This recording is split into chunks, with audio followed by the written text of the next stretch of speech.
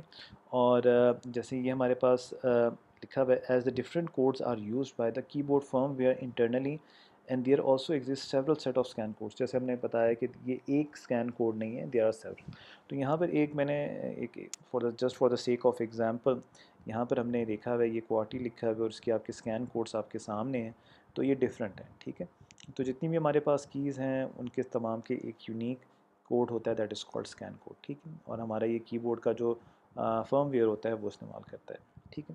اب ذرا ہم انٹرپٹ 16 کی بات کرتے ہیں. انٹرپٹ 16 کیسے کام کرتا ہے؟ بیسکلی اگر ان شارٹ میں آپ کو بتاؤں کہ انٹرپٹ 16 جو ہے اٹس این انٹرپٹ آف کی بورڈس. ٹھیک ہے. تو ہمارا جو کی بورڈ ہے اس کے اگر میں نے اپنے کی بورڈ جو ہمارے پاس بیسک ان پٹ ڈیوائس ہے، اور سب سے پہلے جو ہمارے پاس ایک ان پٹ ڈیوائس آئی تھی کارڈ ریڈرز کے بعد، دیٹ واز دا کی بورڈ. ٹھیک ہے. جس کے ذریعے ہم انسٹرکشنز دے سکتے ہیں، جس کے ذریعے ہم تمام کام کر سکتے ہیں. ٹھیک ہے. وہ ہمارے پاس کی بورڈ تھا. تو انٹرپٹ 16 ریپرزینٹ کرتا ہے کی بورڈس کو. تو یہاں سے ہمارے پاس جو بایوس انٹرپٹ ہے یہ ہمارے پاس کی بورڈ کی سروسز دیتا ہے. ٹھیک ہے. اب اگر ہمارے کسی پروگرام کو کی بورڈ کی سروسز چاہیے، ٹھیک ہے، تو ہمیں کیا کرنا پڑے گا؟ ہمیں انٹرپٹ 16 کو استعمال کرنا پڑے گا. دوبارہ میں بتا رہا ہوں، ہمارے پاس انٹرپٹ 16 جو ہے وہ ہمارے پاس کیا ہے، یہ ہمیں استعمال ہوتا ہے فار کی بورڈ سروسز. تو ہمارے پروگرام جو ہم اسمبلی لینگویج میں ہم کوڈ لکھتے ہیں، اگر کسی بھی پروگرام کو ہمیں کی بورڈ کی سروسز چاہیے ہوگی تو ہم انٹرپٹ 21 کی بجائے انٹرپٹ 16 یوز کریں گے، کیونکہ انٹرپٹ 21 کے اپنے کچھ فنکشنز ہیں جو ہم throughout right from the first program استعمال کرتے ہیں. ٹھیک ہو گیا. جیسے ہمارے پاس انٹرپٹ 21 کے ہمارے پاس مختلف فنکشن ہیں، اسی طرح ہمارے پاس انٹرپٹ 16 کے بھی مختلف فنکشنز ہیں.